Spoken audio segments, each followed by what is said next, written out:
जय हिंद साथियों।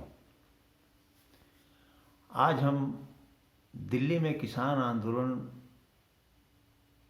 की नेतृत्वहीनता पर विचार करेंगे। आप इस वीडियो को पूरा देखिएगा, यह हमारा अनुरोध है आपसे। जब कभी समस्याओं पर दुनिया भर में कहीं भी आंदोलन हुआ हो और नेतृत्वहीनता पाई गई उसमें, और नेतृत्वहीन आंदोलन हुआ हो, तो हम आपसे बताना चाहेंगे, कहना चाहेंगे कि नेतृत्वहीनता से बड़ा सशक्त नेतृत्व कुछ होता ही नहीं है। इस नेतृत्वहीन आंदोलन में जो नेतृत्वहीनता का नेतृत्व है,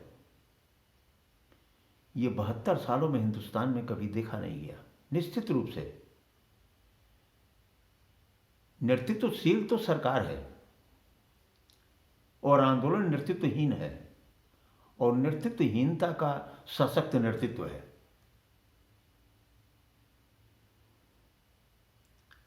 और नेतृत्वशील बल्कि सशक्त नेतृत्वशील सरकार, आप कह सकते हैं 56 इंच वाली सरकार, और उनके आगे एक ऐसा आंदोलन खड़ा है जो पूरी तरह से नेतृत्वहीन है। मेरा मतलब आपसे ये है कि अगर हम आपसे पूछ दें कि भारतीय जनता पार्टी का नेता कौन है, तो आप मोदी जी का नाम ले लेंगे। हम पूछ दें आपसे कि कांग्रेस का नेता कौन है, तो आप राहुल गांधी जी का नाम ले लेंगे, सोनिया जी का नाम ले लेंगे। अलग अलग पार्टियों के जो नेतृत्व हैं उनका नाम आप बता सकते हैं। लेकिन अगर हम पूछ दें कि जो दिल्ली में सीमाओं पर चल रहा किसानों का लाखों की संख्या में जो आंदोलन है, उसका नेता कौन है, तो आप नहीं बता पाइएगा, क्योंकि ये नेतृत्वहीनता का नेतृत्व है। और दुनिया भर में देखा गया है, जब नेतृत्वहीनता अपने नेतृत्व पर आता है तो इतिहास बनता है और इतिहास पलटता है और अपने हक में फैसला लेता है। मैं आपको कार्ल मार्क्स की थोड़ी सी बात पर ले चलता हूँ। कार्ल मार्क्स है, जिसको गांधी जी सर्वहारा वर्ग कहते थे। गांधी जी का एक विचार था कि दुनिया में 2 ही तरह के लोग हैं, एक बहुत मजबूत लोग हैं, एक सर्वहारा वर्ग है। तो सर्वहारा वर्ग की लड़ाई, सर्वहारा वर्ग की बात और उनके लिए विचार कार्ल मार्क्स किया करते थे। मैं किसी के विचारों से सहमत हो सकता हूं और किसी के विचार से सहमत नहीं हो सकता हूं। तो कार्ल मार्क्स ने सर्वहारा के बारे में चर्चा किया है, विचार व्यक्त किया है। उस समय जो आंदोलन चला करते थे वो भी नेतृत्वहीन होते थे, और नेतृत्वहीनता का इतना सशक्त नेतृत्व होता था कि जब उसमें कार्यकर्ता मारे जाते थे उनके, और कभी जब उनका पोस्टमार्टम होता था तो उनके पेट में से भूसा निकलता था।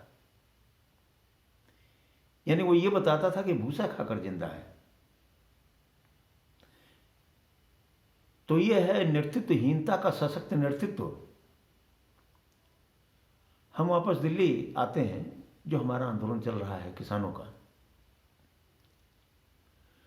तो नेतृत्वहीनता का सशक्त नेतृत्व जो है, इस बात को सरकार को समझना चाहिए, और सरकार में बैठे हुए नेतृत्वकर्ता लोगों को समझना चाहिए। कई दौर की बातचीत किया किसानों के साथ। किसान इतनी सी बात कर रहा है कि 3 जो काले कानून हैं, इनको आप हटा दीजिए, क्योंकि निश्चित रूप से ये कानून किसान के लिए ही हैं, किसान के ऊपर ही हैं, किसान के उपज के लिए, किसान के अनाज के लिए, किसान की खेती के लिए। तो किसान इसको कह रहा है, लेकिन थोड़ा सा फर्क है। किसान जो मांग कर रहा है वह खेती के लिए कर रहा है, खेती की उपज के लिए कर रहा है, लेकिन माफ कीजिएगा, लाभकारी मूल्य के लिए नहीं कर रहा है। किसान तो न्यूनतम समर्थन मूल्य की बात कर रहा है। कभी किसी यूट्यूब में हमने देखा, ये तर्क भी आता है किसानों का, किसी किसान ने पूछा था कि अगर हम 18 रुपये, 14 रुपये, 16 रुपये किलो गेहूं बेच देते हैं तो उसका बाजार में किसी भी बड़ी कंपनी के माध्यम से आटा 50 रुपये किलो कैसे हो जाता है।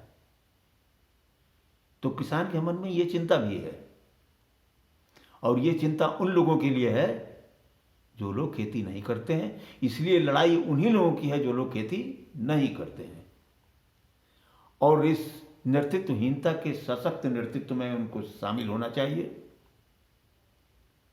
और इस लड़ाई को पूरे देश की लड़ाई बनानी चाहिए,